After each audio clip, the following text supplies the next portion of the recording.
Good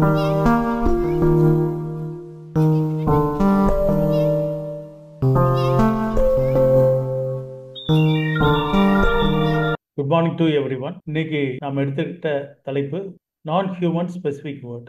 இந்த வார்த்தை உங்களுக்கு பரிச்சயம் இருக்கலாம். ஏற்கனவே இதை பற்றிலாம் பேசியிருக்கேன். இருந்தாலும் இதை திருப்பி பேசுவதற்கு காரணம், இது மிக முக்கியமான மொழித்தளத்தில் நம்ம புரிந்து கொள்ள வேண்டிய ஒரு வார்த்தை. நான் ஹியூமன் ஸ்பெசிஃபிக் வேர்ட். அது என்ன non human specific word? Human specific வேர்டுனா எதாவது புரிஞ்சுக்கலாம் நாம. நான் ஹியூமன் ஸ்பெசிஃபிக் வேர்டுனா என்ன அப்படிங்கிறத நம்ம தெரிஞ்சுக்கிட்டா ரொம்ப நல்லது. இதுக்கு நம்ம ரொம்ப ஃபிலாசபிலாம் பேசினோம்னா போர் அடிச்சிடும். உங்களுக்கும் அது புரிதல் ரொம்ப சிரமமாயிரும். வைட்டல் சென்சேஷன் ஆஃப் இண்டிவிஜுவல்ங்கிறது நான் ஹியூமன் ஸ்பெசிஃபிக். வேடன் ரேப் பாடகர், அவருடைய தாய் சிலோன் ஆரிஜின். அவங்க கேரளாக்காரங்களை இங்கே இந்தியாவுக்கு வந்த பிறகு கேரளாக்காரங்களை லவ் பண்ணி திருச்சூரில் செட்டில் ஆகி அங்கே பிறந்த குழந்தை தான் அந்த வேடன்கிறவர். அவருடைய பாடல் எங்கே கேரளாவில் நடத்தினாலும் ஒரு 30,000 20,000 பேர் உடனே கூடிடுறாங்க. Very popular, செலிபிரிட்டியாக மாறிட்டார். இதில் என்ன வித்தியாசம்னா, ஜீன்ஸ் பேண்ட்டை போட்டு பெண்கள் எல்லாம் ஏறி அவரை கட்டி பிடிச்ச ஆரத்தழுவ முத்தம் கொடுக்குற அளவுக்கு வந்துட்டாங்க. இது ஏதோ கவர்ச்சியில் போகிறதா அல்ல. அந்த வேடன் பாடகர் இதை கவர்ச்சி பாடகரோ இல்லை துள்ளல் இசை பாடகரோ அல்ல. சமூகத்தின் அவலங்களை பற்றி பேசக்கூடிய ஒரு பாடகர். அவருக்கு இவ்வளவு ஒரு பெரிய மாஸ், ஒரு பணக்கார பெண்கள்ல இருந்து நடுத்தர வர்க்கங்கள்ல இருந்து பெண்கள் எல்லாரும் போய் அவரை விரும்புகிற அளவுக்கு வராங்கன்னா, இது பெண்களுங்கிறது எதுக்கு சொல்றேன்னா புரிந்து கொள்ளணும். சமூகத்தில் யாரும் இப்படி ஸ்டேஜில் ஏறி இப்படிலாம் செய்ய மாட்டாங்க. ஆனால் அதையும் தாண்டி வர்றாங்கன்னா அவரோட பாப்புலாரிட்டியை பாருங்க. அதுக்காக சொல்ல வரேன். அவர் இப்போ தமிழ்நாடு மட்டுமல்ல, இந்தியா மட்டுமல்ல, உலகம் ஃபுல்லாக ஒரு பாப்புலரான ஒரு சிங்கராக மாறி இருக்கார். இது ஏன் அப்படிங்கிறத தெரிஞ்சுக்கிட்டிங்கன்னா இந்த ஹியூமன் ஸ்பெசிஃபிக்கும் நான் ஹியூமன் ஸ்பெசிஃபிக்கும் தெரிஞ்சுக்கலாம் அடையாளம். அவருடைய வார்த்தைகள் எல்லாமே கேரளாவில் அவர் மலையாளத்தில் பாடினா கூட தமிழ்நாட்டில் இருக்கவங்க கனெக்ட் ஆக முடியுது. இந்த மொழியை கொஞ்சம் சப்டைட்டில் போட்டு நீங்கள் வெளி மாநிலத்துக்கு அனுப்புனீங்கன்னா அங்கேயே கனெக்ட் ஆயிடுறாங்க. காரணம் என்னன்னு சொன்னால், அதனுடைய சவுண்ட் அல்ல, புதிய மியூசிக் வடிவம் அல்ல, அவரோட ஸ்டைல், அவருடைய பாடி லாங்குவேஜ், அது மட்டும் அல்ல, இதெல்லாம் சேர்ந்தது தான். ஆனால் அதை தாண்டி அந்த வார்த்தைகள் இருக்கு பாருங்க, மிகவும் ஆழமானது. எங்கெங்கெல்லாம் பாதிக்கப்பட்ட மனிதர்கள் இருக்காங்களோ அவங்க உணர்வுகளை எல்லாம் கனெக்ட் பண்ணுது. சவுத் ஆப்பிரிக்காவில் இல்லாட்ட நீக்ரோக்கள் எங்கேயாவது பாதிக்கப்படுறாங்கன்னா அதுக்காக இவர் பாடுறாருன்னு வச்சுக்கோங்க, அது இங்கே கனெக்ட் ஆகுது. இங்கே ஜாதிய கொடுமையினால பாதிக்கப்படுறவங்க பற்றி இவர் பாடுறாருன்னா ஆப்பிரிக்காவில் இருக்க இல்லை வெளி மாநிலம் வெளி நாடுகளில் இருக்கிற மக்கள், பாதிக்கப்பட்ட மக்கள்கள் கனெக்ட் ஆயிடுறாங்க. இந்த கனெக்ஷன் எப்படி சாத்தியம்னு சொன்னால், எல்லாரும் ஒரு வகையில் பாதிக்கப்பட்ட மனிதர்களாக தான் இருக்கிறாங்க.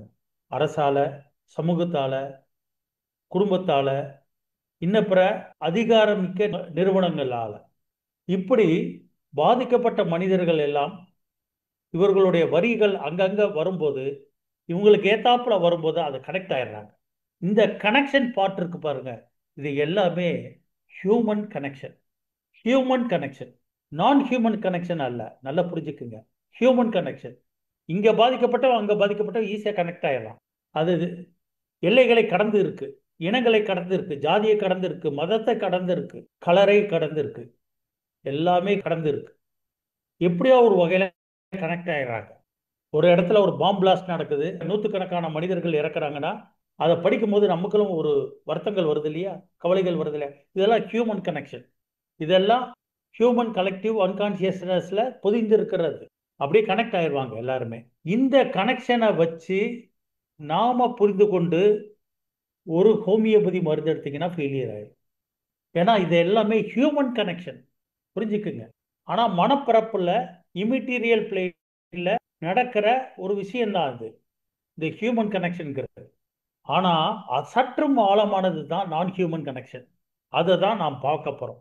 எப்படின்னு சொல்லி கேஸின் மூலமாக பார்ப்போம். அப்போ தான் நமக்கு புரியும், அப்போ தான் ஈஸியாக தெரிந்து கொள்ள முடியும். ஒரு மருத்துவர், அவருக்கு ஹாஸ்பிட்டலில் ஒர்க் பண்ணிக்கிட்டு இருக்காரு. ஒரு 13-14 வருஷம் ஒரு ஹாஸ்பிட்டலில் ஒர்க் பண்ணுறாரு. இருந்தாலும் அவருக்கு இருமல் வருது. இருமல் வந்தால் அது நின்ன பாடு இல்லை, இருமல் இருந்துக்கிட்டே இருக்கு. அதுக்கான வைத்தியங்கள் எல்லாமே பார்க்குறாரு, சரியாகலை.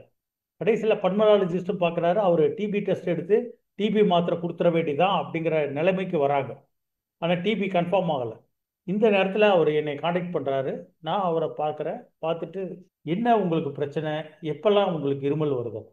சார், ஒரு பிரச்சனையும் இல்லை சார். இந்த ரம்ஜான் அப்போ ஸ்வீட்டு கடையில் வாங்கிட்டு போய் வீட்டில் கொடுத்துட்டு நானும் சாப்பிட்டேன். அதுலேருந்து தான் எனக்கு வந்தது பாருங்க. சரி, இப்போ இருமல் எப்பெல்லாம் வருதுன்னு கேட்டேன். காலையில், மத்தியானம், சாயந்தரம், நைட்டு எப்போ வருது அப்படின்ட்டு. எப்பயும் வரல சார். ஹாஸ்பிட்டலுக்கு போனால் மட்டும் வருது. இதுக்கு முன்னாடிலாம் ஐயோ வந்ததே இல்லை. இப்போ மட்டும் வருவதற்கு காரணம் என்ன?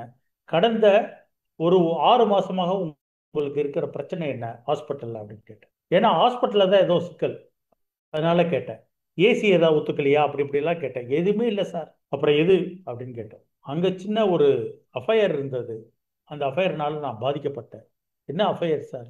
அவங்க நல்லா பேசிட்டு இருந்தாங்க, திடீர்னு பார்த்து பேசுறதை நிப்பாட்டிட்டாங்க. ஏன்னா ஒரு நாள் அவங்க இன்னொருத்தவங்க கூட பேசிட்டு இருக்கிறத நான் பார்த்துட்டேன். ஏன் பேசுறேன்னு கேட்டேன். அதுலேருந்து என்கிட்ட பேசுவதை நிப்பாட்டிட்டாங்க.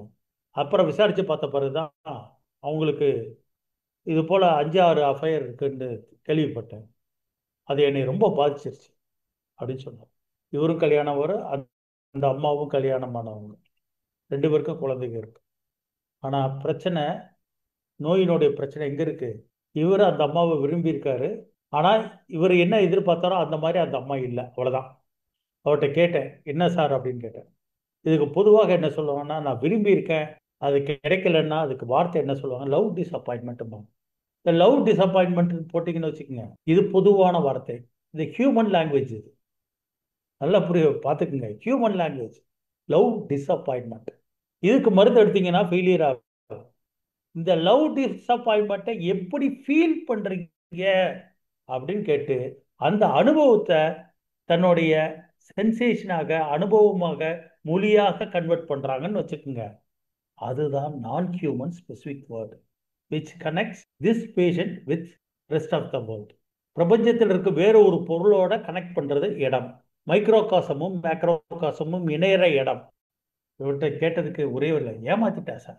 இதுக்கு முன்னாடி இந்த மாதிரி அனுபவம்? ஆமாம் சார், காலேஜில் படிக்கும்போது இப்படி ஒரு அனுபவம் இருக்கு சார். அந்த பொண்ணு என்னை ஏமாத்திட்டான் சார். முடிஞ்சதுங்களா? அப்போ ஏமாற்றப்பட்டது தான் இங்கே முக்கியம். Let down, disappointment. அப்புறம் என்னது? ஏமாத்திட்டாங்க. பெட்ரையல் தான். பெட்ரையல்னா என்னது? Halogen compound. நேற்றமூர் 3x வாங்கி எடுக்க சொன்னோம். 3x வாங்கி எடுத்தார். அடுத்த நாள் பார்த்தா நல்லா கன்சிடரபுளாக குறைஞ்சிச்சு. அதுக்கு அடுத்த நாள் அதோட நல்லா குறைஞ்சிச்சு. அப்புறம் பார்த்தீங்கன்னா சுத்தமாக போயிடுச்சு. இப்போ புரியுதுங்களா நான் ஹியூமன் ஸ்பெசிஃபிக் வேர்டுன்னா எதுன்னு? இதை வச்சு மருந்து எடுக்கிறதா தான் குணமாகும். ஹியூமன் ஸ்பெசிஃபிக் வேர்டை வச்சு எடுக்க முடியாது. அது மாஸ் அட் லார்ஜை வந்து கனெக்ட் பண்ணும். அப்படிதான் வேடனுடைய பாட்டு எல்லாரையும் கனெக்ட் பண்ணுச்சு. அது இண்டிவிஜுவலோடைய ஹியூமன் பார்ட்டை கனெக்ட் பண்ணும். நான் ஹியூமன் பார்ட்டை கனெக்ட் பண்ணுறதுக்கு வாய்ப்புகள் குறைவு. யாராவது ஒருத்தங்களை கனெக்ட் பண்ணலாம், அவர் போலயே பாதிக்கப்பட்டவங்களை கனெக்ட் பண்ணலாம். அடுத்த 2வது கேஸ். இந்த கேஸ் பார்த்தீங்கன்னா, குழந்தை வந்து ஆட்டிசம். ஐ கான்டாக்டில் யார் கூடயும் பேச மாட்டுறாங்க, யார் கூடயும் பழக மாட்டுறாங்க, யார் கூடயும் எந்த வகையான தொடர்பும் இல்லை. அந்த ஆட்டிசத்துக்குள்ள எல்லா வகையான ஃபீச்சர்ஸும் இருக்குது. இந்த கேஸை எப்படி பார்க்குறது? அப்போ அந்த அம்மாவோடைய ப்ரெக்னன்சி ஸ்டேட்டை என்னன்னு கேட்டேன். அம்மா, வயிற்றில் குழந்தை இருக்கும்போது உங்களுக்கு என்ன மனநிலை இருந்தது அப்படின்னு. அவங்க வந்து, சார், எங்கள் அம்மா வந்து கொஞ்சம் வசதி கம்மி, வீடும் கொஞ்சம் வசதி பத்தாது, செலவு பண்ணுறதும் கொஞ்சம் சிரமம், இது முதல் பிரசவம், அதனால் எப்பயுமே அம்மா வீட்டில் பார்க்குறது தான் இயற்கை. அதனால் எங்கள் கணவர் வீட்டில் அந்த வளகாப்பு பண்ணிவிட்டு அங்கே அனுப்பிச்சி வச்சுட்டாங்க. நான் உங்ககிட்ட சொன்னேன், நான் இங்கேயே பிரசவம் பார்த்துக்கிறேன், எங்கள் அம்மாட்ட போகலை, அங்கே வசதி கம்மின்னு சொல்லி பார்த்தேன். அவங்க எல்லாருமே ஒன்று சேர்ந்து ஒரு முடிவு எடுத்து சொல்லிட்டாங்க, முதல் பிரசவம்னா அங்கே தான் பார்க்கணும், நாங்கள் பார்க்க மாட்டோம், உங்கள் அம்மா தான் பார்க்கணும்னு சொல்லி கட்டாயப்படுத்திட்டாங்க. இது என்னை ரொம்ப பாதிச்சிருச்சு. அப்போ வந்து எனக்கு போதுமான சப்போர்ட் வந்து என் ஹஸ்பண்ட் வீட்டில் நடக்கலை. நான் அவர் கேர் பண்ணுவார், என்னை நான் சொல்லுவதை கேட்பார் அப்படின்னு நான் நினச்சேன். அந்த கேர் கிடைக்கல. எங்கள் அம்மா வீட்டில் போனோன்னா வசதி கம்மியாக இருக்கிறதுனாலையும் வீடு வசதியாக இல்லாததுனாலையும் அங்கே போதுமான கேர் இல்லை. டேரெக்டாக கேஸே வந்துருச்சு. இங்கே சம்பவம் என்னன்னா கேர் கிடைக்கல. யார்கிட்டருந்து? அவங்க அம்மாட்ட இருந்து அவங்க ஹஸ்பண்ட்கிட்ட இருந்து. பொதுவாக எதிர்பார்ப்பு என்னன்னா, அம்மாட்ட இருந்து வசதி இல்லாதனால கிடைக்கலன்னு சொல்றாங்க. ஆனா எங்க ஹஸ்பண்ட் வந்து வசதி இருந்தோம், நீ அங்கதான் பிரசவம் பார்க்கணும்னு சொல்லிட்டாரு. அதனால அங்கதான் எனக்கு சுத்தமான கேர் இல்லைன்னு சொல்றேன். இப்போ ஹஸ்பண்ட் கேர் கிடைக்கலன்னா இந்தியன் சொசைட்டில அம்மாட்ட இருந்து கிடைக்காத மாதிரி. இதுவும் பியூர் நேட்ரமூர் கேஸ். அவங்களுக்கு நேட்ரமூர் 3x தான் கொடுத்தேன். அந்த பையனுக்கு இப்பொழுது ஐ கான்டாக்ட் வந்துருச்சு, ஹைப்பர் ஆக்டிவிட்டி குறைஞ்சிருக்கு. இப்போ வந்து அட்டென்ஷன் வந்திருக்கு. கூப்பிட்டா திரும்பி பார்க்குறான், அதை எடுத்துட்டு வானா எடுத்துட்டு வர்றான். கொஞ்சம் செயல்பாடுகள்லாம் வந்துருச்சு. அப்பப்போ பேச்சு அம்மா அப்பா அப்படிலாம் பேசுகிறான். முன்னேற்றம் அந்த பையன்கிட்ட வந்திருக்கு. இப்போ இங்கே நான் ஹியூமன் ஸ்பெசிஃபிக் வேர்டு வந்து care. Care is not given by husband, it is expected by the wife. அப்போ இந்த ரெண்டு கேஸையும் பார்த்தீங்கன்னா உங்களுக்கு நல்லா அற்புதமாக புரியும். அடுத்து மூணாவது கேஸ் சொல்கிறேன். இதில் எது நான் ஹியூமன் ஸ்பெசிஃபிக் வேர்டுன்னு பாரு. இவருக்கு வந்து எப்படின்னா ஹார்ட்டில் 4 ஸ்டண்ட் வச்சுருக்காங்க. ஒரு மிலிட்ரியிலேருந்து ரிட்டையர்ட் ஆக வந்தவர். இப்போ அவருக்கு ஒரு ப்ராப்ளம் என்னென்னா யூரித்ரால ஸ்டிச்சஸ் வந்துருச்சு, சத வளர்ச்சி. அதனால் யூரின் போகும்போதெல்லாம் கடுகடு கடுகடுன்னு வலிக்குது. யூரின் போகிறதுக்கே பயமாக இருக்குது. ரொம்ப சங்கடப்படுறாரு. எல்லா ட்ரீட்மெண்ட்டும் எடுத்து பார்த்தாச்சு முடியல. இப்போ ஆப்ரேஷன் பண்ணணும்னு சொல்லியிருக்காங்க. ஆப்ரேஷன் பண்ணாலும் திருப்பி இது வந்துடும் அப்படின்னு சொல்லியிருக்காங்க. இப்போ என்ன செய்யறதுன்னு தெரியல. இந்த சூழலில் தான் அவர் வந்து என்னை காண்டாக்ட் பண்ணுறாங்க. அவர்கிட்ட நான் கேட்டேன், என்னங்க உங்கள் ப்ராப்ளம் என்ன அப்படின்னு கேட்டேன்னா எல்லாத்தையும் டீட்டெயிலாக சொன்னார். ஹார்ட்லேருந்து எல்லாமே. இப்போ ஹார்ட்டில் நல்லா இருக்குது, ஆனால் யூரினரி பிரச்சனை வந்துருச்சு. இதுக்காக இப்போ ஆப்ரேஷன் பண்ணணும்னு சொல்கிறாங்க. எனக்கு பயமாக இருக்குது, ஆனால் பண்ணால் கூட திருப்பி வரும்னு சொன்னதுனால இப்போ நான் உங்களை பார்க்க வந்திருக்கேன் அப்படின்ற. இப்போ இந்த சூழலில் நான் என்ன பண்ணுறது? அவர்கிட்ட வந்து ஸ்டிச்சஸ்ன்னு மட்டும் எடுத்துக்கிட்டு நம்ம ரெப்பர்ட்டரியில் போய் பார்த்தீங்கன்னா மருந்துகள் இருக்குது. அதிலிருந்து நம்ம ஒரு மருந்து எடுக்க முடியாது, கஷ்டம். அவருடைய மற்ற விஷயங்கள்லாம் தெரியணும். அதனால் உங்கள் லைஃப்பை பற்றி சொல்லுங்கள். எனக்கு ஒரு பிரச்சனையும் இல்லை சார், எந்த பிரச்சனையும் இல்லை சார். அந்த யூரின் போகலைங்கிற ஒரு பிரச்சனை தான் சார். அதில் இப்போ கடுகடுன்னு வலி இருக்குது, அந்த வலியை கண்டு தான் பிரச்சனை. யூரின் பாஸ் பண்ணுறது கூட பயமாக இருக்குது, அவ்வளோதான். ஒய்ஃப்கிட்ட கொடுங்க அப்படின்னு சொல்லிட்டு ஒய்ஃப்கிட்ட கேட்டேன். சார் அவர் மறைக்கிறார் சார்.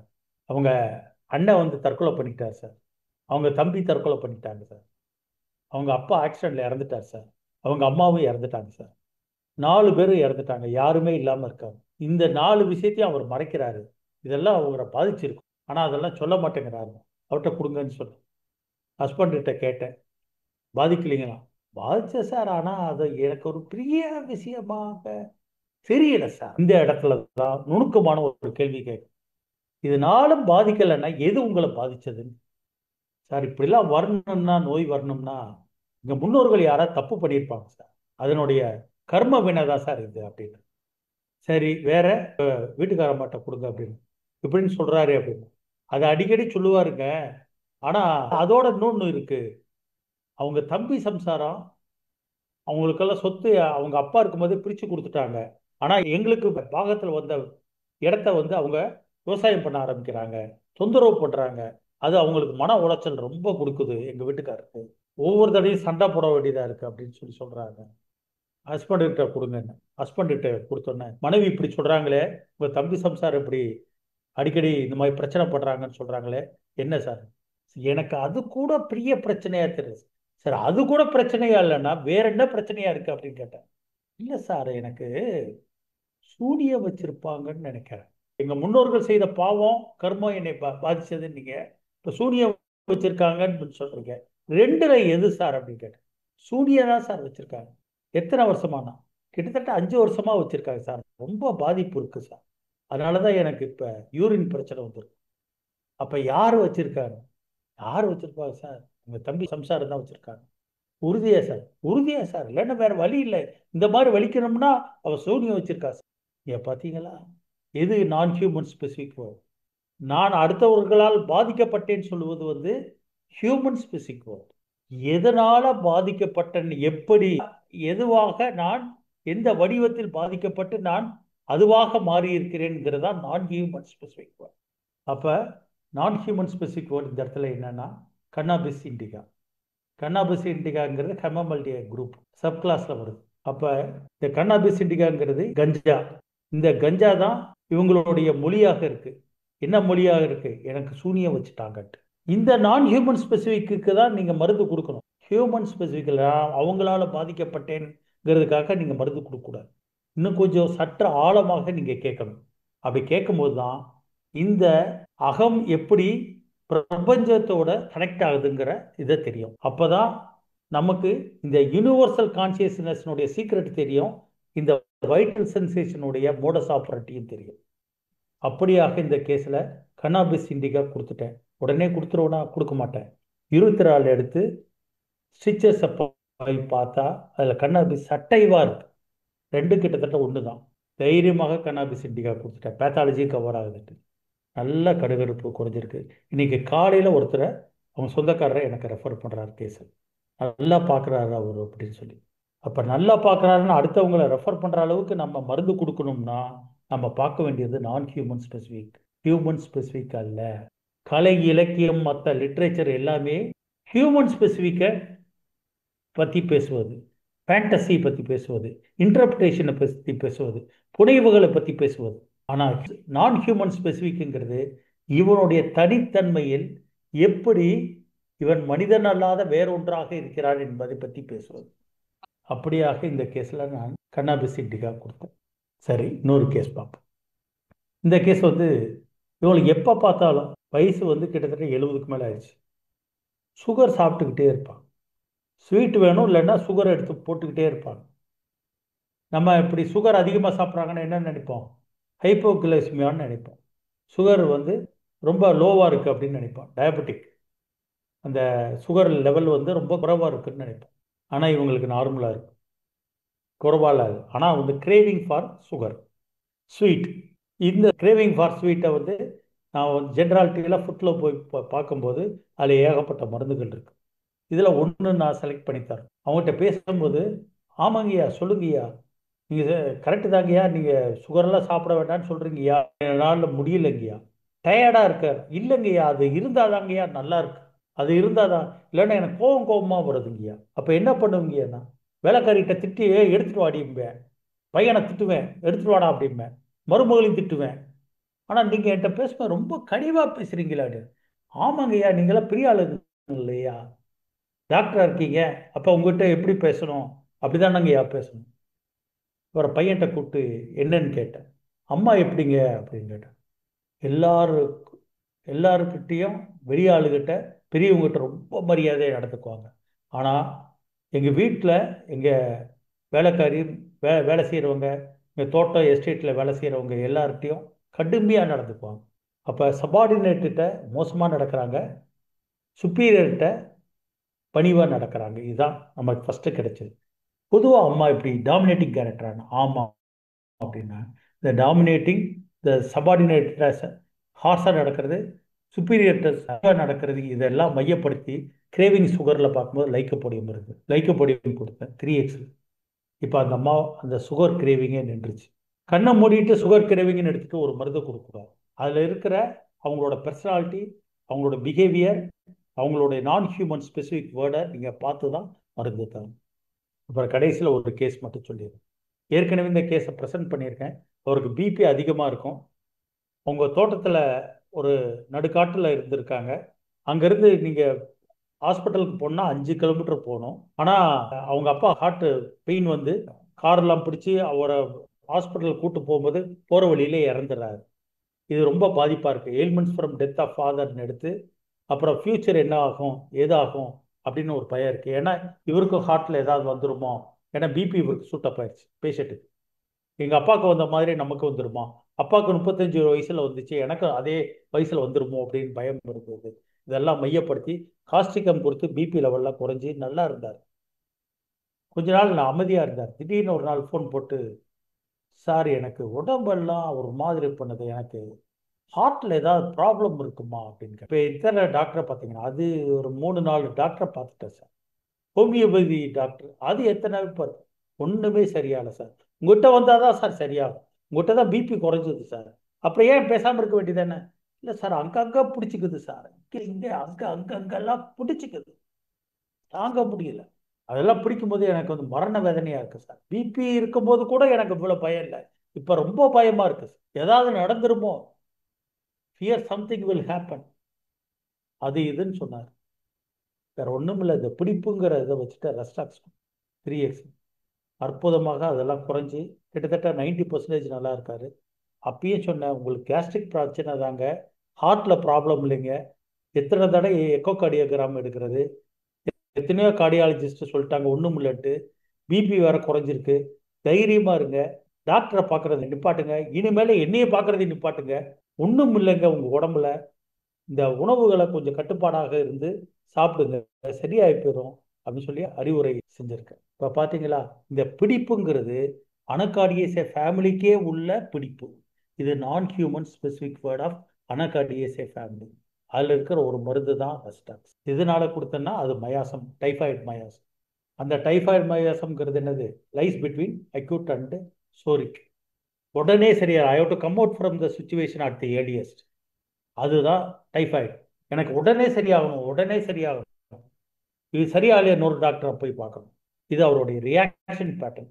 அதை வச்சு மயாசத்தையும் சென்சேஷன், பிடிப்புங்கிற சென்சேஷனை வச்சு அவருக்கு கொடுத்தது தான் அந்த ரெஸ்டாக்ஸ். தேங்க்யூ.